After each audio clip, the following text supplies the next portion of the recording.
नमस्ते बच्चों। तो हम लोग आज क्लास 6 के हिस्ट्री का चैप्टर 4 पढ़ेंगे। टाइटल है what books and burials tell us, यानी किताबें एंड कब्रें हमें क्या बताती है।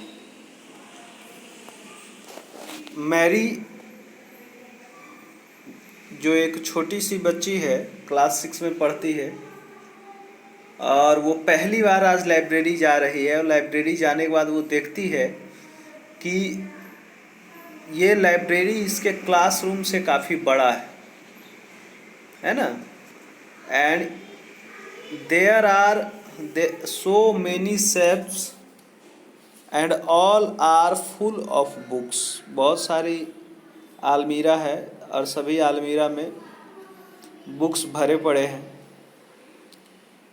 In one corner was a cupboard filled with large old volume. एक कोने में एक बहुत ही पुराने किताबों से भरा हुआ अलमीरा है, कबर्ड है। And seeing her trying to open the cupboard, वो उस कबर्ड को ओपन करना चाहती है, लेकिन जो टीचर होते हैं वो उसे रोकते हैं, कहते हैं कि this cupboard has very special books on different religion. Did you know that we have a set of the Vedas. वो डिफरेंट रिलीजन का ओल्ड बुक था क्या? तो वो वेदाज था। तो क्या आपको अंदाज़ा है कि वेद कितने प्रकार के होते हैं? और हमारा सबसे ओल्डेस्ट एंशिएंट टेक्स्ट के रूप में वेदास को माना गया है। So you may have heard about the Vedas. आपने वेद के बारे में सुना होगा। There are 4 of them, Rigvedas, Samavedas, Yajurveda and Atharvaveda. Rigveda, Samaveda, Yajurveda and Atharvaveda. The oldest Veda is the Rig Veda, which composed about 3500 years ago. सबसे पौराणिक वेद माना गया है ऋग्वेद को, जो लगभग आज से 3500 साल पहले लिखा गया था। And the Rigveda includes more than 1000 of rhymes. और इसमें थाउजेंड्स ऑफ हाइम्स हैं, यानी कि प्रार्थनाएं हैं, जिसको सुक्ताज कहा जाता है। सुक्ताज यानी जिसे बोलकर पढ़ा जाता हो, बोलकर दूसरे को सुनाया जाता हो। श्रवण कर, बोलकर यानी वाचन करने योग्य। So this hymns are in praise of various gods and goddess. और ये जितनी भी प्रार्थनाएं हैं वो सभी अलग अलग देवी देवताओं की प्रशंसा में कहे गए। So 3 gods are specially important. Agni, the god of fire, Indra, the god of warrior यानी warrior god, and the Soma. Soma एक प्लांट है जिससे कि एक स्पेशल टाइप ऑफ ड्रिंक बनाया जाता है और उस ड्रिंक को सोम रस कहा जाता है और ये नशे के लिए यूज होता है। So this hymns were composed by sages. बहुत सारे जो ऋषि मुनि हुआ करते थे उनके द्वारा ये प्रार्थनाएं कंपोज की गई है। And priest taught students to recite and memorize each syllable, word and sentence bit by bit with great care। तो ये जितनी भी प्रार्थनाएं हैं उसको प्रेस्ट यानी पुजारी का ये काम होता था कि वो स्टूडेंट्स को रिसाइट कराए, सुनाए, मेमोराइज कराए, याद करवाए, word by word, bit by bit. So most of the hymns were composed, taught and learned by men। और ये जितने भी वेदास के राइम्स जो हैं वो जनरली मेन के द्वारा कंपोज्ड किए गए हैं। कुछ ऐसे राइम्स हैं जिसको वुमेन ने कंपोज किया है। So the Rigvedas is in old और Vedic Sanskrit which is different from the Sanskrit you learn in the school these days। तो अभी जो स्कूल में आप संस्कृत पढ़ते हैं इससे बहुत ही अलग ये जो वेदाज हैं वो वैदिक संस्कृत में लिखा गया है।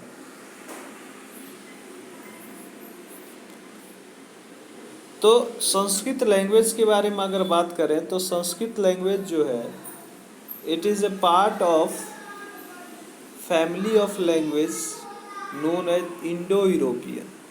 तो इंडो यूरोपियन फैमिली से ये बिलोंग करता है। और इंडो यूरोपियन फैमिली कहने का मतलब फैमिली जैसे ही वर्ड आता है तो आपको ये समझ जाना चाहिए कि फैमिली मतलब परिवार। तो इंडो यूरोपियन परिवार में और भी लैंग्वेज आते होंगे। तो इंडियन लैंग्वेज की अगर बात करेंगे तो आसामीज, गुजराती, हिंदी, कश्मीरी, सिंधी, ये सभी जो हैं एशियन लैंग्वेज हैं और ये सभी इंडो यूरोपियन फैमिली से आते हैं। एशियन लैंग्वेज की अगर बात करें तो पर्शियन और कई सारे यूरोपियन लैंग्वेज की बात करें तो English, French, German, Greek, Italian, Spanish, ये सभी के सभी जो हैं वो ओरिजिनली किससे बिलोंग करते हैं? इंडो यूरोपियन फैमिली से। क्यों? क्योंकि इसमें बहुत सारे वर्ड जो हैं वो एक जैसे होते हैं। जैसे कि एक वर्ड है मात्र, तो ये संस्कृत वर्ड से लिया गया है मातृ, माँ हिंदी वर्ड से लिया गया है और मदर इंग्लिश वर्ड है। तो इस तरीके से अलग अलग लैंग्वेज में सेम वर्ड को हम देखते हैं कि कैसे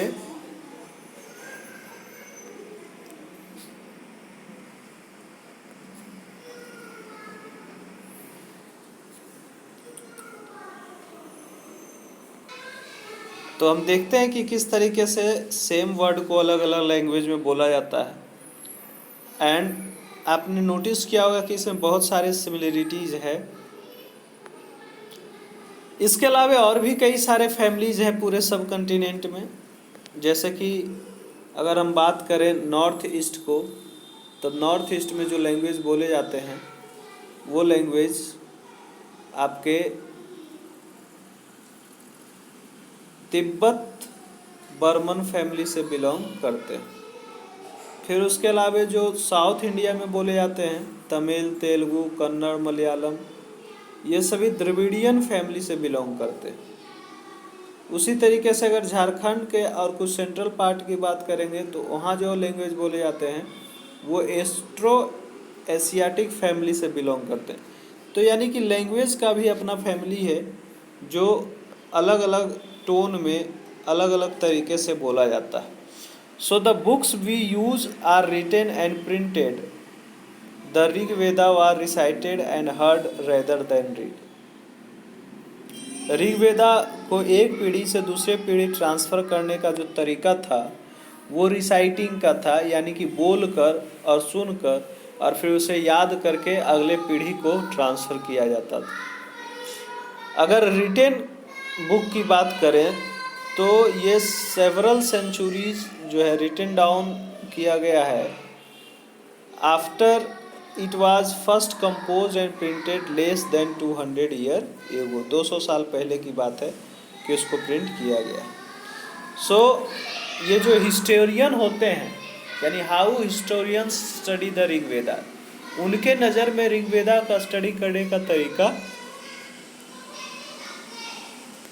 तरीका क्या है उसको हम लोग देखते हैं। तो historian like archaeologist find out about the past.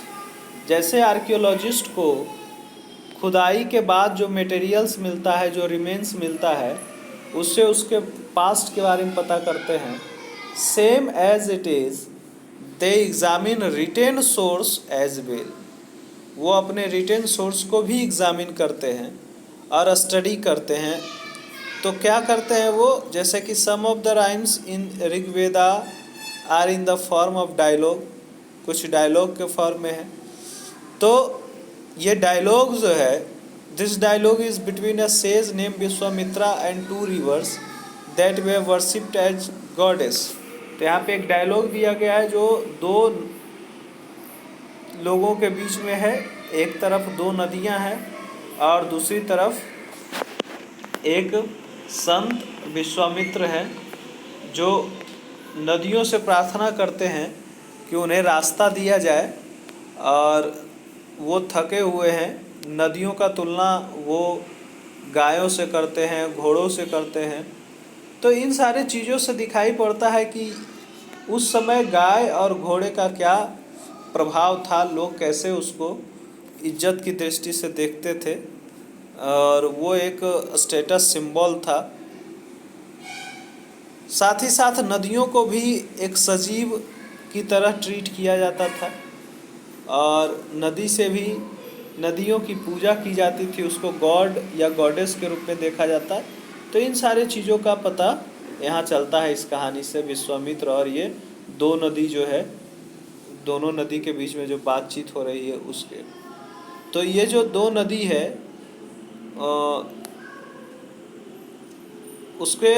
उसको प्रोनाउंसिएंस करते हुए, उन्होंने उसको पुकारते हुए विश्वामित्र कहते हैं कि oh sister please listen to me, the singer who had come from a distance with chariots and cart.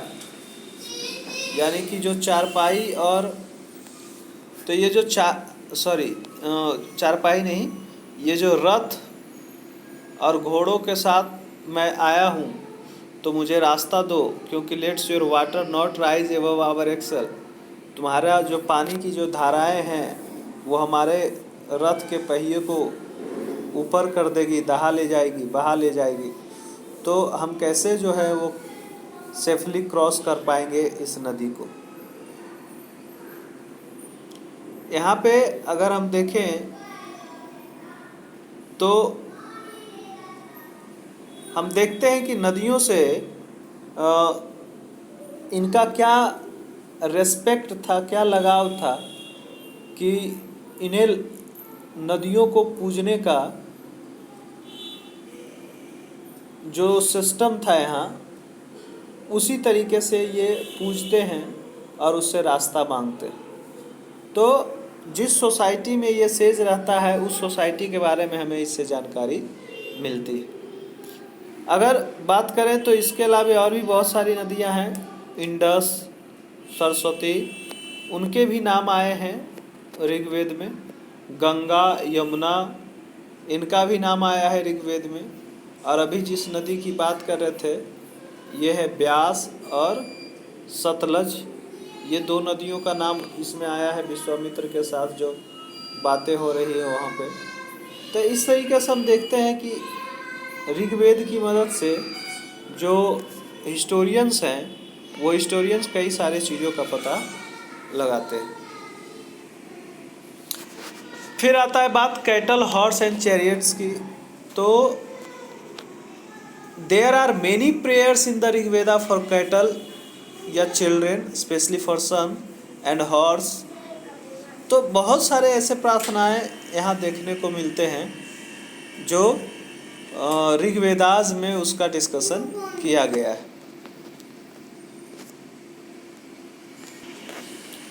तो हम लोग देखते हैं कि horses were yoked to chariots that were used in battle.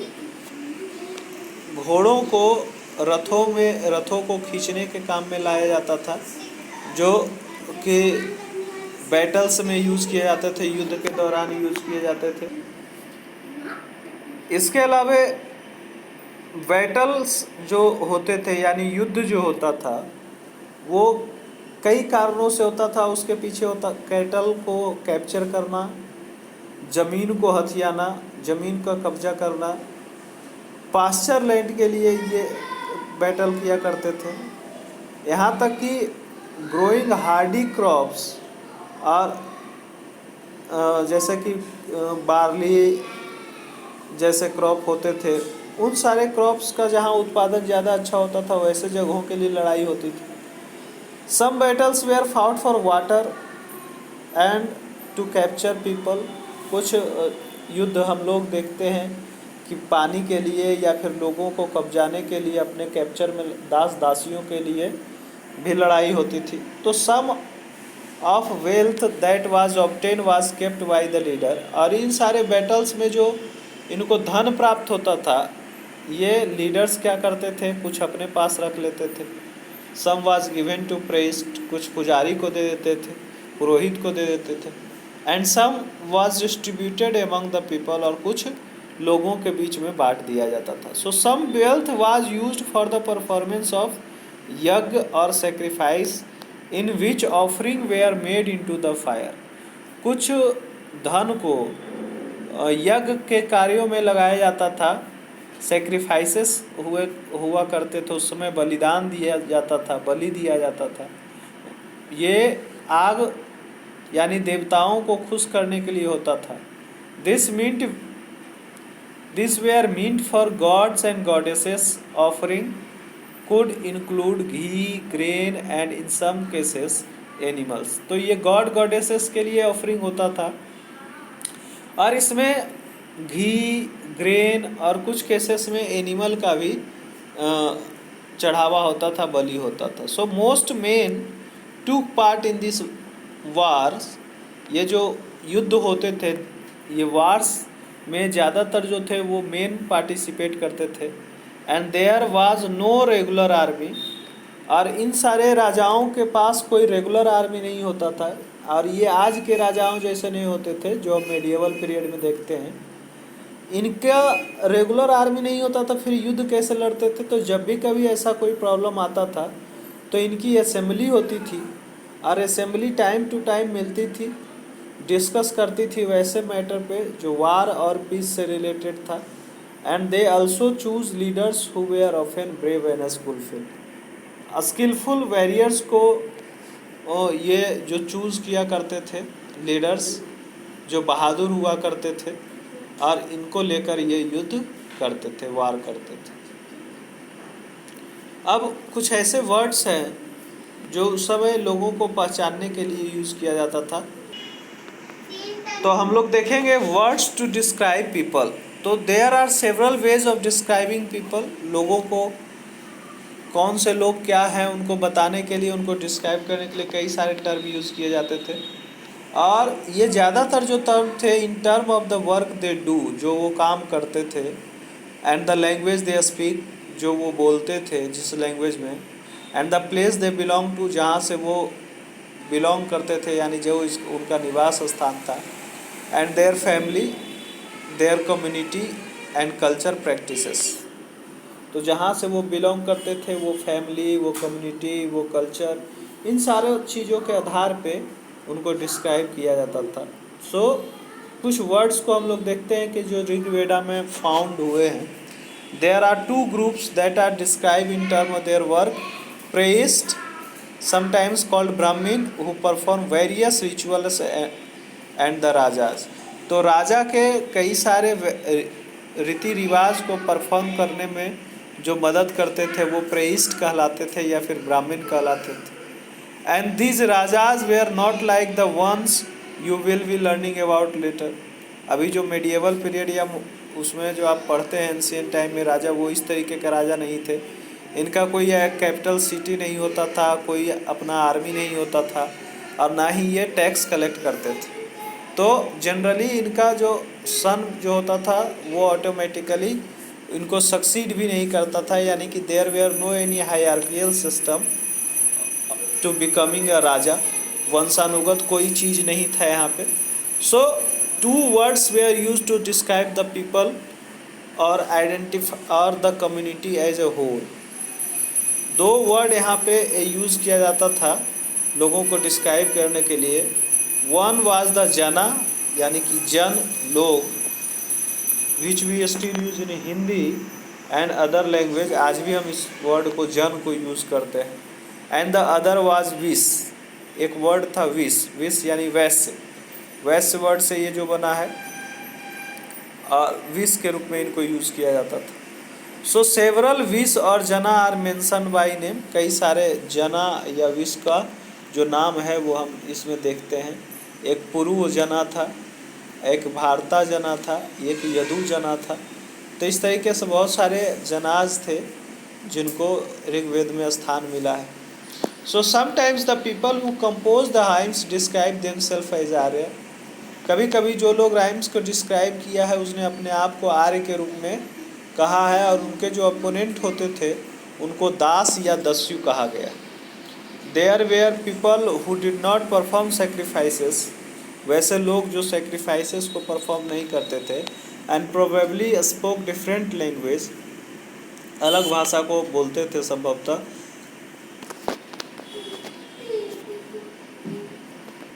तो वैसे लोगों को लेटर द टर्म जो आया वो दास आया, और दास से बना दासी। सो दासी केम टू मीन स्लेव, और दास दासी का मतलब होता है स्लेव, यानी कि अंग्रेजी में ये वर्ड आता है स्लेव का। तो slaves were women and men who were often captured in war. ये जो स्लेव्स होते थे वो मेन भी हो सकते थे, वेमेन भी हो सकते थे, और ये ज़्यादातर वो लोग होते थे जिनको युद्ध के दौरान बंदी बनाया जाता था। So they were treated as the property of their owner, यानी कि जीतने वालों के प्रॉपर्टी के रूप में इसको देखा जाता था। And who could make them to whatever work they demand, और जो जिनकी ये प्रॉपर्टी होती थी वो अपने हिसाब से इससे काम करवाते थे। So while the Rigveda was being composed in the north west of the subcontinent, there were other development elsewhere. तो जब ये ऋग्वेदा हमारे नॉर्थ वेस्ट कंट्री में, सब कंटिनेंट में लिखे जा रहे थे, तो और भी अदर क्षेत्र थे जहाँ पे कई सारी घटनाएं घट रही थी। उसको अभी हम लोग देखेंगे कि आज बाकी का जो भारत था उसमें क्या हो रहा था। तो अगले क्लास में हम इसको देखेंगे, और इससे रिलेटेड आप क्वेश्चन अभी आप कर लेंगे और हमारे साथ शेयर करेंगे। क्वेश्चन क्या रहेगा कि how many types of Vedas, और आप थोड़ा डीपली पढ़िए कि वेदास कौन कौन से हैं और सभी वेदास का मतलब क्या होता है। और डिटेल में पढ़ने के लिए आप लाइव क्लास में आइए। लाइव क्लास में मैंने और भी डिटेलिंग की है, और जिससे कि आप लाइव क्लास में जब जुड़ेंगे तो फिर आपको और ज़्यादा फ़ायदा होगा। तो नमस्कार बच्चों, फिर से हम लोग मिलेंगे अगले टॉपिक में, अगले क्लास में।